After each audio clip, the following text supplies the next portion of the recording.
নমস্কাৰ এই মুহূৰ্তত জনাব বিচাৰিছো এটা গুৰুত্বপূৰ্ণ খবৰ ওদালগুৰিৰ মাজবাটত যি ঘটনা সংঘটিত হৈছিল এই নাৰকীয় ঘটনাক লৈ এবাৰ ৰাজ্য চৰকাৰ কঠোৰ হৈছে ৰাজ্য চৰকাৰে অতি সোনকালে দোষীক কৰায়ত্ব কৰাৰ পিছতে এবাৰ ফাষ্টেগ আদালতত অতি সোনকালে দোষীক শাস্তি দিবৰ কাৰণে এবাৰ ৰাজ্য চৰকাৰৰ ফালৰ পৰা বিশেষ সিদ্ধান্ত গ্ৰহণ কৰা হৈছে আৰু কি সিদ্ধান্ত গ্ৰহণ কৰিছে আমি জনাব বিচাৰিছো সবিশেষ তথ্য আৰু এই মুহূৰ্তত জনাব বিচাৰিছো এক বিশেষ খবৰ মাজবাট কাণ্ডক লৈ কঠোৰ হৈছে ৰাজ্য চৰকাৰ মাজবাট কাণ্ডক লৈ কঠোৰ হৈছে ৰাজ্য চৰকাৰ কোনো পধ্যে বাছি যাব নোৱাৰিব পাঁচ পাখণ্ড ইতিমধ্যে আৰক্ষীয়ে কৰায়ত্ব কৰিছে পাঁচ পাখণ্ড মুস্তাক মহিদুৰ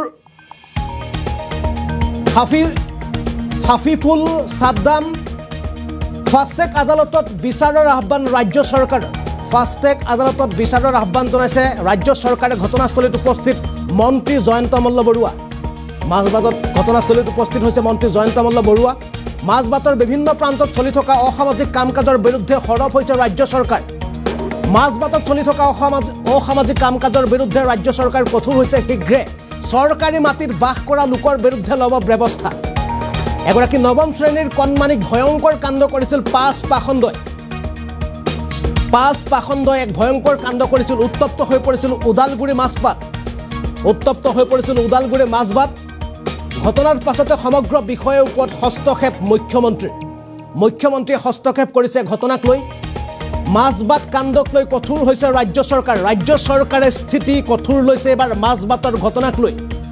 কোনো পধ্যে বাছি যাব নোৱাৰিব পাঁচ পাখণ্ড ইতিমধ্যে আৰক্ষীয়ে গ্ৰেপ্তাৰ কৰিছে পাঁচ পাখণ্ডক আৰু মন্ত্ৰী জয়ন্ত মল্ল বৰুৱা তাত উপস্থিত হৈছে মুস্তাক মহিদুৰ হাফিফুল সাদ্দাম এহছানে স্বীকাৰ কৰিলে ভয়ংকৰ কাণ্ডৰ কথা ফাষ্টেগ আদালতত বিচাৰৰ আহ্বান ৰাজ্য চৰকাৰৰ আৰু এই মুহূৰ্তত জনাইছো এক গুৰুত্বপূৰ্ণ খবৰ এক ডাঙৰ খবৰ কিয়নো 22 জুনত যি মাজবাটত সংঘটিত হৈছিল নাৰকীয় ঘটনা এই ঘটনাক লৈ ইতিমধ্যে ৰাজ্য চৰকাৰ কঠোৰ হৈ পৰিছে ৰাজ্য চৰকাৰৰ মন্ত্ৰী জয়ন্ত মল্ল বৰুৱা এতিয়া গৈ ঘটনাস্থলীত উপস্থিত হৈছে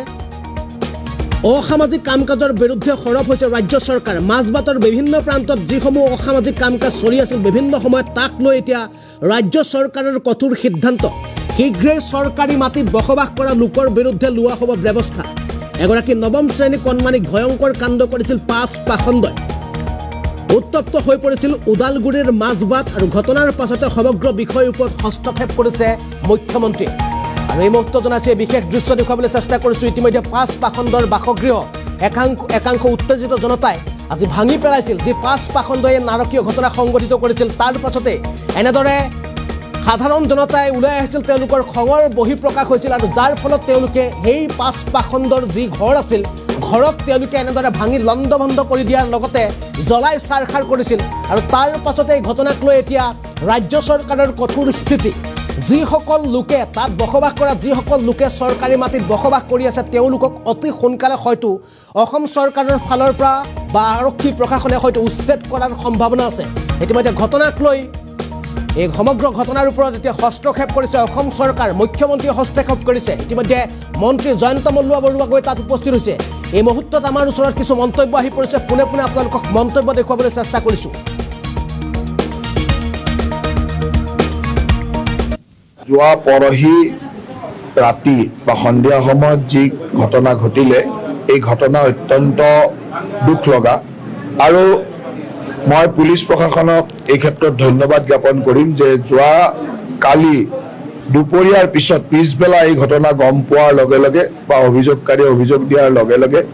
24 ঘণ্টা নহওঁতে 5 জন মানে আটক কৰাটো পুলিচ প্ৰশাসনৰ এক সফলতা কিন্তু ঘটনাটো অত্যন্ত দুখদায়ক আৰু আজি মই সেইকাৰণে মাননীয় মুখ্যমন্ত্ৰী ডাঙৰীয়াৰ নিৰ্দেশ মৰ্মে ইয়ালৈ আহিলোঁ এই অঞ্চলৰ সকলো জাতীয় সংগঠন স্থানীয় সংগঠন সকলোৰে লগত আলাপ আলোচনা কৰিলোঁ তেখেতসকলৰ মনৰ কথাখিনিও জানি ল'লোঁ আৰু তাৰ লগে লগে আৰক্ষী প্ৰশাসন জিলা প্ৰশাসন বা ইয়াৰ লগত জড়িত সংশ্লিষ্ট সকলোলৈকে নিৰ্দেশনা দিছোঁ যাতে অত্যন্ত দায়বদ্ধতাৰে সকলোৱে কামখিনি কৰে যেনেকৈ আটক কৰি তাৰ পিছৰ যিখিনি প্ৰচেছ আমাৰ ফালৰ পৰা কৰিব লাগিব আৰু তাৰ লগে লগে আমাৰ ভগ্নীগৰাকীৰ ক'তো তেওঁৰ আইডেণ্টিটি ডিছক্ল'জ নোহোৱাকৈ কোনো অসুবিধা নোহোৱাকৈ তেওঁলোকৰ পৰিয়ালটোৰো কোনো অসুবিধা নোহোৱাকৈ আমি যিমানখিনি সহায় সহযোগিতা আগবঢ়াব পাৰোঁ সেইখিনি কৰিম মহিলাগৰাকী মানে স্বাস্থ্যৰ উন্নতিৰ কাৰণে বা স্বাস্থ্যত সা সুবিধা হ'ব পৰাকৈ তেওঁক যিমানখিনি কাউন্সিলিঙৰ পৰা সুস্বাস্থ্যৰ কাৰণে যি ব্যৱস্থা কৰিব লাগে চৰকাৰৰ ফালৰ পৰা ভগ্নীগৰাকীৰ সকলো দায়িত্ব চৰকাৰে কৰিব আৰু তাৰ লগে লগে আমাৰ ৰাইজৰ যিটো আগ্ৰহ যে ফাষ্ট ট্ৰেক কোৰ্টৰ জৰিয়তে ইয়াক অত্যন্ত সোনকালে নিষ্পত্তি হ'ব লাগে যাতে দোষীয়ে শাস্তি পায় অভিযোগকাৰীয়ে যিধৰণে 5জন ব্যক্তিৰ কথা কৈছিল আৰু ধৰাৰ পিছত তেওঁলোকৰো মাজৰ পৰা যিখিনি কথা জনা হৈছে যে 5জনতকৈ আৰু বেলেগ মানুহ নাছিল কিন্তু 5জনে আছিল গোটেইকেইজনেই ধৰা পৰিছে আৰু তেওঁলোকে মোটামুটিকৈ স্বীকাৰো কৰিছে আৰু অভিযোগকাৰীয়ে আইডেণ্টিফাইও কৰি দিছে গতিকে মই ভাবোঁ যে পুলিচ প্ৰশাসনে কৰিব লগা ব্যৱস্থাটো ইতিমধ্যে কৰিছে তাৰ পিছত আইনগতভাৱে যি ব্যৱস্থা হ'ব সেইখিনি আমি আইনৰ মাজলৈ যাব লাগিব আৰু আইনৰ মাজলৈ যাবৰ কাৰণে পুলিচৰ বা প্ৰশাসনৰ যি কাম থাকিব সেইখিনি সুন্দৰভাৱে কৰি লৈ যাব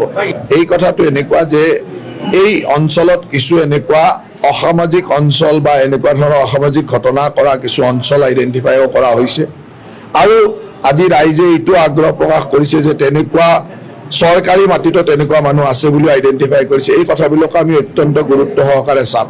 এই অঞ্চলটোত বিভিন্ন সময়ত যিটো ভাঙৰ সৰবৰাহ বা ভাং যিধৰণে আমি জব্দ কৰিছোঁ পুলিচ প্ৰশাসনে তাৰ পৰা বুজা যায় যে এইবিলাকৰ লগত এনেকুৱা ধৰণৰো এটা অসামাজিক পৰিৱেশ এটা আছে আৰু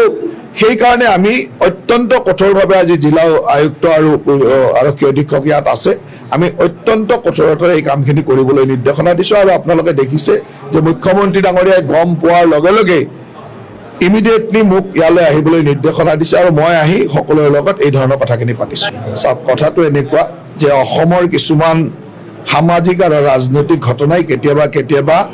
অপৰাধীসকলক উৎসাহিত কৰে সেইকাৰণে মই ভাবোঁ যে আমাৰ ৰাইজেও এই কথাবিলাক বুজিব লাগিব আজি আপোনালোকে দেখিছে যে বিগত সময়ত হিমন্ত বিশ্ব শৰ্মা ডাঙৰীয়াৰ চৰকাৰখন হোৱাৰ লগে লগে এই কথাবিলাক নিজে নিজে তল পৰি গৈছিলে বন্ধ হৈ গৈছিলে মানুহে ভয় খাইছিলে কিন্তু যোৱা মাত্ৰ ইলেকশ্যনৰ সময়ত যেতিয়া কোড অফ কণ্ডাক্ট চলি থাকিল আমাৰ চৰকাৰখন যেতিয়া এটা বান্ধোনৰ মাজেৰে নিষ্ক্ৰিয়তাৰে থাকিব লগা হ'ল সেই সময়তে এনেকুৱা বহুকেইটা ঘটনা ঘটিলে আনকি কিছু অঞ্চলত এনেকুৱা ধৰণৰ লোকসকলক প্ৰেৰণা দিয়া যিসমূহ ৰাজনৈতিক দল তেওঁলোকৰ বিজয় ইত্যাদিয়ে এই ঘটনাবিলাকক ক'ৰবাত নহয় ক'ৰবাত যে উৎসাহিত কৰে এই কথাবিলাক আমি বুজিব লাগে আৰু সেইকাৰণে এটা কথা স্পষ্ট যে যিসকলে এই ধৰণৰ কথাৰে উৎসাহিত হৈছে তেওঁলোকে বুজি ৰাখক যে ইয়াত হিমন্ত বিশ্ব শৰ্মা ডাঙৰীয়াৰ চৰকাৰ চলি আছে ভাৰতীয় জনতা পাৰ্টীৰ নেতৃত্বত চৰকাৰ চলি আছে গতিকে এই ক্ষেত্ৰত কঠোৰৰ পৰা কঠোৰ চৰকাৰ সদায় হ'ব আৰু কোনো দোষী হাৰি যাব নোৱাৰিব যোৱা পৰহি